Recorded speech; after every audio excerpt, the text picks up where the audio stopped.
No rain in the forecast means some towns and businesses are bracing for a shortage of water. News 8's Josh Scheinblum spoke to some farmers about how the drought conditions are taking a bite out of their business. The hot and dry weather is starting to impact more and more people. We're here right now in North Haven, where finding green grass can be a bit of an anomaly. There's plenty of brown to be seen. In fact, over in Bristol, the mayor there has asked people to voluntarily restrict their water use. But no one has been impacted more when it comes to this dry weather, arguably, than farmers.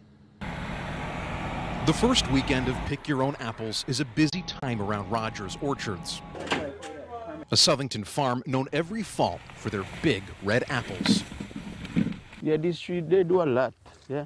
The agriculture industry is never easy, and making this year a success has already proved to be a challenge throughout the state, and Rogers is no exception. Connection to the land and this community, for sure. Peter Rogers is a farmer there and has been working these fields most of his life. And as he'll tell you, exceptionally dry weather can be harsh on apple trees. What I see initially is yields down a little bit just because of the fruit size is down. It may be dry and dusty, but at least here at Rogers Orchards, they've found a way to fight back. We're doing what we can to get a good crop in.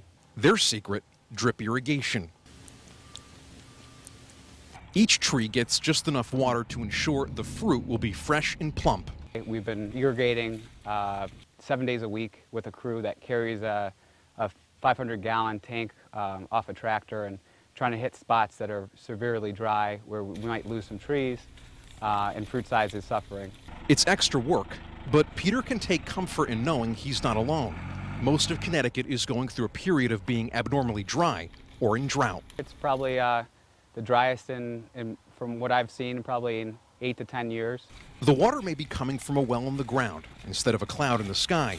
But before you feel too bad for people like Peter, he says just remember, much like an apple goes together with a tree, so too does farming and unpredictability.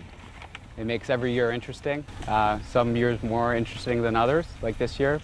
Now, the hot, dry weather for apple consumers may not be all bad news. You'll notice some varieties are a little smaller than normal, but farmers say that the sugar content is higher, which makes them a whole lot sweeter. For now, we're in North Haven. Josh Scheinblum, News 8. That's a big bite and a very good apple.